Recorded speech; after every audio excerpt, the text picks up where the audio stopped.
Welcome to the Optum RX Pharmacy Insights podcast. In this forum, we'll discuss the latest and most impactful events in pharmacy benefit management. Today's episode will focus on biosimilars and their impact on overall pharmacy spend. I'm your host, Scott Drager. Today, I'm joined by Savitha Vivian, Senior Vice President of Formulary Management and Strategy at Optum RX. Welcome to the podcast, Savitha. Thanks, Scott. It's a pleasure to be here. The pleasure is all ours. Savitha, can you share with us a little bit about your professional background and what you're ultimately responsible for at Optum RX? Sure. So I'm a pharmacist by training and have over 20 years experience in managed care, specifically pharmacy benefit management. And most of my experience within the pharmacy benefit management arena has been within clinical services. So I've been responsible for activities such as pharmacy and therapeutics committee processes, pipeline drug surveillance, as well as utilization management development. And currently I'm responsible for formulary management and strategy at Optum RX. Great. Thank you for that. Let me begin from more of a foundational perspective. What are biosimilar medications?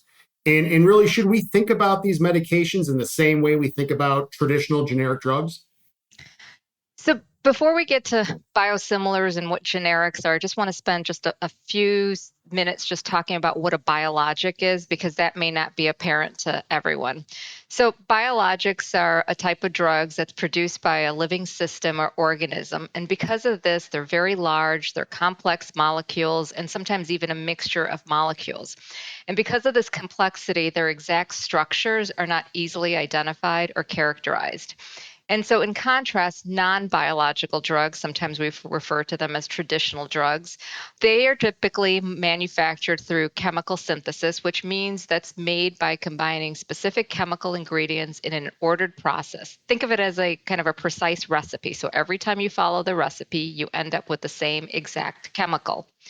So when you have a generic of these traditional molecules, because you know exactly how those molecules are made, the generic is an exact copy of that non-biologic drug. Biosimilars, on the other hand, are a highly similar version of the existing FDA-approved biologic, known as the reference product. So although a biosimilar might not be the exact molecular structure, we're confident through clinical studies and evaluation that the biosimilar has no clinically meaningful difference when compared to that reference biologic. How long have biosimilars been available in the marketplace? So biosimilars first came to the market in Europe. And in the US, biosimilars came into the market back in 2015 and is becoming well established and accelerating across multiple therapeutic areas. Today, the FDA has approved 30 biosimilars, of which 21 have actually launched into market. So when you look at that traditional side of medications that you mentioned before, at least for most brand products, they can be substituted by a pharmacist, for that equivalent generic product, really without the physician's permission. Is that the case with biosimilars as well? Well, the reason that a traditional generic product can be substituted is that the generics of non-biologic drugs are approved by the FDA through a process called an abbreviated new drug application, where the generic product has to demonstrate that it is bioequivalent or exactly the same in behavior in the body to that reference brand. Once approved by the FDA through this pathway, generics have the ability to be automatically substituted for the brand by the pharmacist at the point of dispensing without a call to the prescriber for a new script. Biosimilars, on the other hand, because they're not the exact same, they're highly similar, they require a specific designation by the FDA as an interchangeable biosimilar to be eligible for that substitution ability at the pharmacy without the physician's permission. Savitha, for our listeners, can you give us some examples of biosimilars that are maybe on the market today and maybe what conditions these products treat? Yeah, so the majority of the biosimilars that are available on the market today fall under the medical benefit because of the type of conditions that they treat.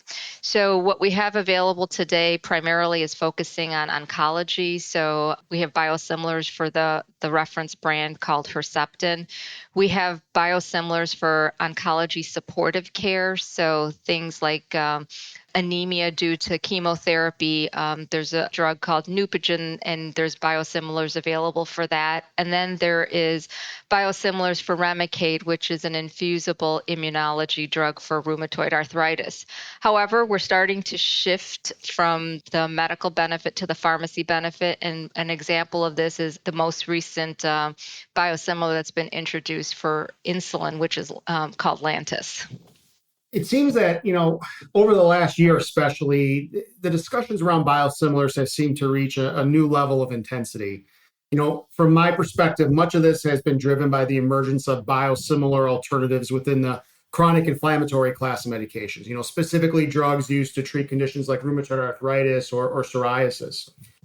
What types of biosimilar alternatives can patients expect to see over the next year or so for medications that treat these conditions? In the next year or two, we're going to see most widely utilized specialty products in the US becoming available as a biosimilar. And this really enables a much more sizable and impactful bottom line savings because these agents are used much more frequently and in a chronic manner compared to some of the biosimilars that I just went over. So Humira is one of the most anticipated launches because it's one of the top utilized specialty drugs and a trend driver for many payers. Other significant launches we're going to see within the next year or two are other immunology products such as Actemra and Stelara, which address some of the conditions that you talked about, rheumatoid arthritis, psoriasis. And we're also going to see additional launches with regards to biosimilars in the insulin space, specifically Novolog. Savitha, I heard you reference savings a few minutes ago.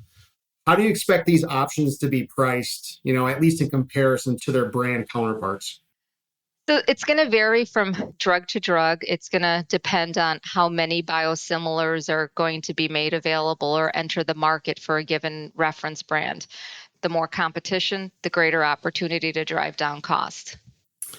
You talked about interchangeability a few minutes ago. Specifically when you're talking about this market event, specifically around Humira. Will all of the Humira biosimilar alternatives be granted that interchangeability status?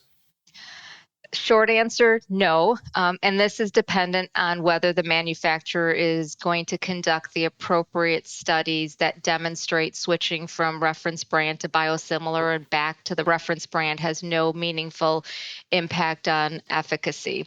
The manufacturers then have to submit the data to the FDA, and then the FDA has to grant that specific interchangeability status. So for Humira, there are 7 approved biosimilars that were anticipating launch at various time points next year. Of these, 1 has been granted that interchangeability status. 1 I know is pending approval, and a couple more are conducting the necessary studies to then submit to the FDA to get approval for that interchangeability status. You talked about the fact that at least with the biosimilars here that are going to come out early 2023, at least from comparatively speaking, the utilization here is much higher than some of the other biosimilars that are on the marketplace today. How receptive do you think physicians and ultimately members will be to biosimilar alternatives?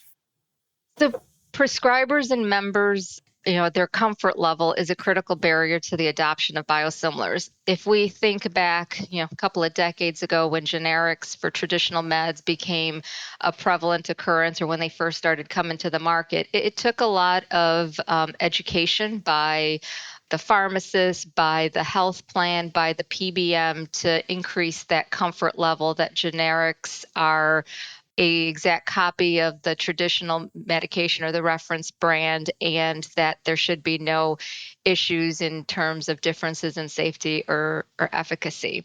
Similar education has to occur here in the biosimilar landscape as well.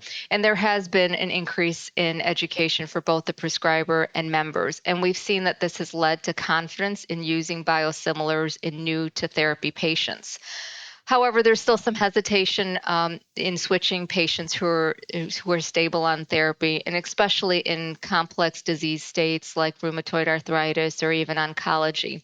And we really need that data that shows that there's no additional risk with switching therapies in a stable patient, especially in these hard to control chronic conditions. And this is what's needed, I think, to boost member and provider confidence.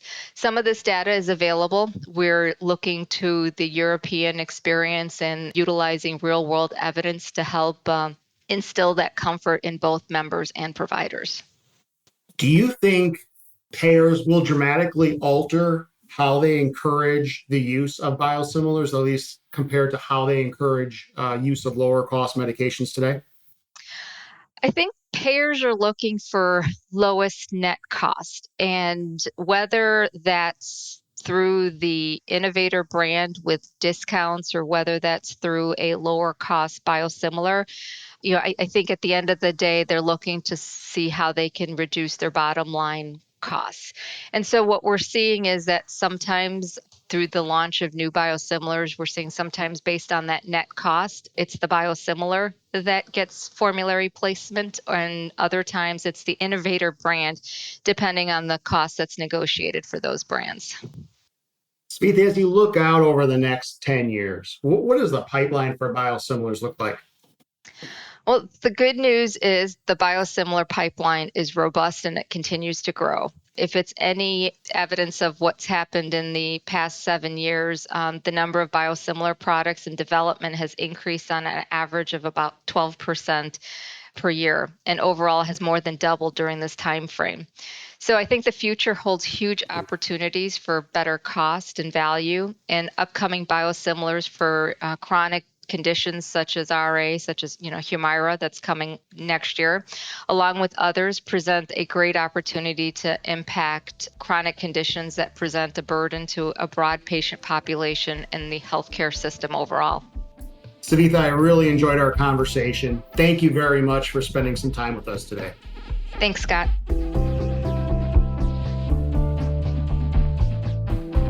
Thanks for listening to the Pharmacy Insights Podcast.